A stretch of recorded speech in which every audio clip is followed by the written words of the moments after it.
Good morning বন্ধুরা, কেমন আছো তোমরা সবাই? আশা করি সবাই খুব ভালো আছো, আমিও ভালো আছি।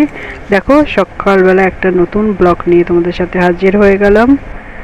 আমার হাজব্যান্ড আর মেয়ে ঘুমাচ্ছে, তার ফাঁকেই আমাকে কাজ কমপ্লিট করতে হবে। দেখো, সকালে হবে ঢ্যাঁড়স আলুর তরকারি। ঢ্যাঁড়সটাকে আগে ভেজে নিচ্ছি, ভেজে নিয়ে আলুর সাথে আলুর তরকারি, ঢ্যাঁড়স আলুর তরকারি বানাবো, আর সঙ্গে বানাবো রুটি। এটা হলো জলখাবার। চলো, মেয়ে ঘুমাচ্ছে, তাড়াতাড়ি কাজ সারতে হবে। তো দুপুরে বানাবো কাতলা মাছের ঝোল আর কাঁচা কলা আলুর তরকারি। এটা দিয়েই আজকে চালাতে হবে, কারণ আজকে বেশি কিছু করার ইচ্ছাটা নেই, শরীরটা ভালো লাগছে না। একটা কথা আছে বলার তোমাদের, সেটা হলো যারা আমাকে সাবস্ক্রাইব করেছো তাদেরকে অনেক অনেক অনেক ধন্যবাদ। জানি এইভাবে তোমরা আমার পাশে থেকো, তাহলে আমার একটু সাহস বাড়বে ভিডিও করার।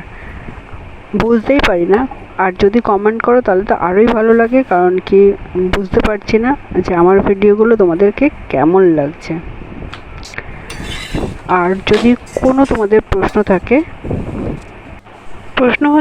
প্রশ্নর কথা বলছি, কারণ হচ্ছে মানে আমার বেবি হয়েছে, তোমরা জানো তো। সি সেকশানে কীভাবে কি হয় না হয়, বা বেবিদের কিভাবে কি কেয়ার করলে হয়, এসব মানে আমি যতটা জানি। আর যারা জানতে চাইছো এইসব বিষয়ে, তারা আমাকে প্রশ্ন করতে পারো। আমি আমার আমার যেগুলো ফেস করেছি সেটা তোমাদেরকে বলতে পারবো, তাতে তোমাদের একটু হলেও উপকার হতে পারে।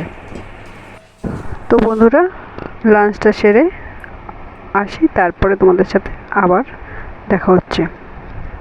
তো আমার ভিডিওটা কেমন লাগছে তোমরা প্লিজ প্লিজ প্লিজ কমেন্ট করে জানাও। আর যদি ভালো লাগে একটা লাইক করো, শেয়ার করো, আর আমার চ্যানেলটি সাবস্ক্রাইব করে আমার পাশে থেকো। ভালো থেকো, সুস্থ থেকো, আর সবাইকে ভালো রেখো। টাটা।